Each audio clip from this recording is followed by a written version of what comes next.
إذا المغرب يفوز في أول مبارياته في افتتاح كأس إفريقيا 2025 من بعد الافتتاح الرائع اللي شاهدناه، واللي كان افتتاح بطابع مغربي وبألوان إفريقية. المنتخب المغربي كيفوز على المنتخب الشقيق جزر القمور بهدفين مقابل لا شيء. صراحة فوز غير مقنع، خصوصا من بعد الأداء الكارثي اللي لعب به المنتخب المغربي في الشوط الأول. اللعب اللي لعبوا ماشي هو ديال أقوى مرشح لهذه البطولة.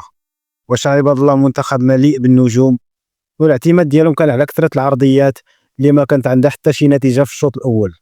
وأبو تريكة قال بلي عدم الاستفادة من هذه العرضيات الكثيرة هو سوء تمركز اللاعبين المغاربة. عاد زيد سفيان الرحيمي اللي فضلوا المدرب على الكعبي والنصيري في مركز رأس الحربة كيضيع علينا ركلة جزاء بكل سهولة.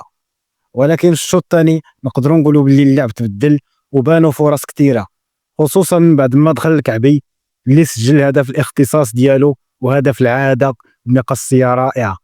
ولكن على العموم منتخب جزر القمور نقدروا نقولوا بلي هو ماشي مقياس اللي نقدروا نبنيو عليه قوة المنتخب المغربي من عدمها. وكنتمنوا إن شاء الله تعالى تكون هذه غير ضغوطات البداية، ونتمنوا خير إن شاء الله تعالى.